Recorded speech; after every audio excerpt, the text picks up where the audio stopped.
Hi friends, welcome to Vallama AIS Academy. இன்னைக்கு நம்ம April 1க்கான current affairs வந்து பார்ப்போம். நம்மளோட சேனலில் வந்து டெய்லி கரண்ட் அஃபேர்ஸ் வந்து போயிட்டு இருக்கு. பார்க்கணும்னா கண்டிப்பாக பாருங்கள், யூஸ்ஃபுல்லாக இருக்கும். ஓகே, இப்போ நம்ம ஃபர்ஸ்ட் கொஸ்டின் வந்து பார்க்கலாம்.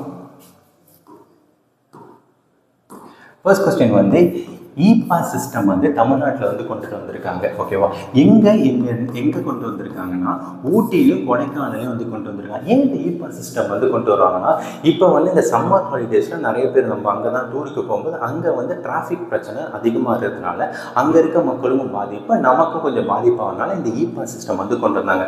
இது வந்து எத்தனை மாதத்துக்கு வந்து அமல்படுத்தியிருக்காங்கன்னா 3 மாதத்துக்கு வந்து அமல்படுத்தியிருக்காங்க. எப்போன்னா ஏப்ரல் 1லேருந்து ஜூன் 30 வரைக்கும்.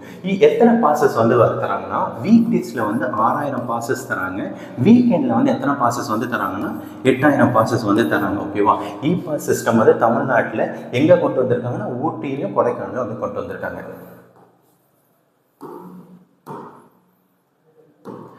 அடுத்தது எக்ஸசைஸ் டைகர் ட்ரையூம். ஓகேவா, இந்த எக்ஸசைஸ் வந்து யாருக்கும் இந்தியாவுக்கும் யூஎஸ்க்கும். இது வந்து என்ன எக்ஸசைஸ்னா, இது வந்து ஒரு ட்ரை சர்வீஸ். ட்ரை சர்வீஸ்னா யாரா இருந்தா எப்படி வரும்னா, ஆர்மி,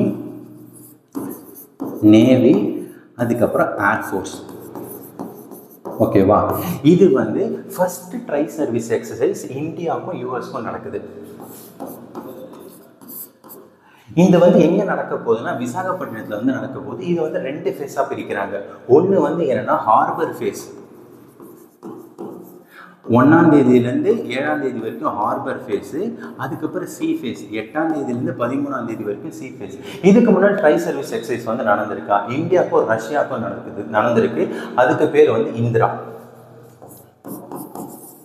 இந்தியாவுக்கும் ரஷ்யாவுக்கும் நடந்திருக்கு, அதோட பேர் வந்து என்னன்னா Indira.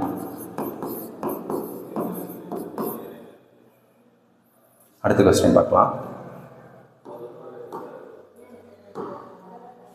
IFS officer appointed as private secretary to PM. அதாவது வந்து பிஎம்க்கு வந்து ஐஎஃப்எஸ் ஆஃபீஸரை என்னன்னா பிரைவேட் செக்ரட்டரியாக அப்பாயிண்ட் பண்ணியிருக்காங்க. அவங்க பேர் வந்து என்ன, நிதி திவாரி. இவங்க வந்து எத்தனாவது பேட்ச்னா வந்து இவங்க 2014 பேட்ச். இவங்க ஃபர்ஸ்ட் என்னவா இருந்தாங்கன்னா பிஎம்ஓ ஆஃபீஸில் டெப்டி செக்ரட்டரியாக வந்திருந்தாங்க. ஓகேவா, இவங்க ஃபர்ஸ்ட் என்னவா இருந்தாங்கன்னா பிஎம்ஓ ஆஃபீஸில் வந்து டெப்டி செக்ரட்டரியாக வந்திருந்தாங்க. இவங்க பேர் வந்து நிதி திவாரி. அடுத்தது வேர்ல்டு பாக்ஸிங் கப் 2025 வந்து எங்கே வந்து நடக்க போகுதுன்னா பிரேசிலில் வந்து நடக்க போகுது.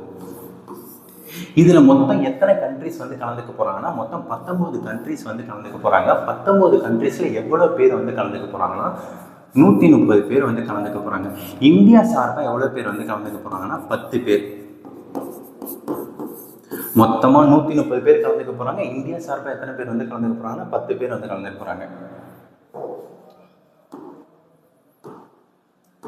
அடுத்தது ஜூவின் போர்ட்டல். ஓகேவா, இந்த போர்ட்டல் எதுக்குன்னா to track availability of anti rabies vaccine and anti snake venom.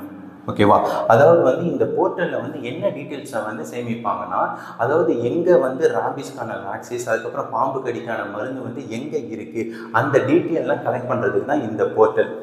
இதை வந்து யார் வந்து டெவலப் பண்ணுதுன்னா national centre for disease control தான் வந்து இதை டெவலப் பண்ணாங்க. யாரு கூட சப்போர்ட், இவங்களுக்கு சப்போர்ட் பண்ணது வந்து யாருன்னா UNDP, United Nation Development Programme தான் இவங்களுக்கு வந்து சப்போர்ட் பண்ணாங்க.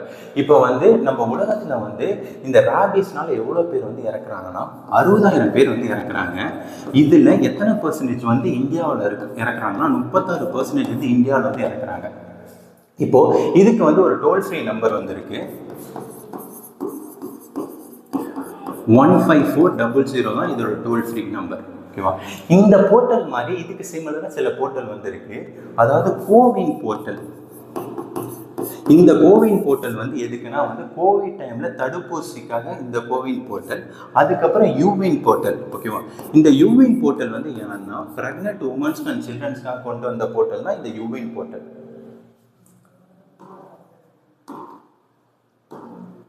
அடுத்தது ஆட்டோமோட்டிவ் இண்டஸ்ட்ரி. ஆட்டோமோட்டிவ் இண்டஸ்ட்ரியில் இந்தியா வந்து இப்போ எத்தனாவது ரேங்க்னா 3rd ரேங்க்.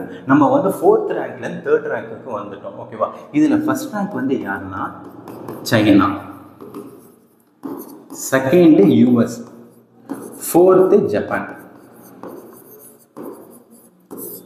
அதுக்கப்புறம் எலக்ட்ரிக் வெஹிக்கிள் மேனுஃபேக்சரிங்கில் நம்ம 2030 நம்ம தான் லீடிங்காக இருப்போம் அப்படின்னு வந்து யார் சொல்லியிருக்காங்கன்னா நம்மளோட road and highways minister Nitin Gadkari வந்து சொல்லியிருக்காங்க. ஓகேவா, நிதின்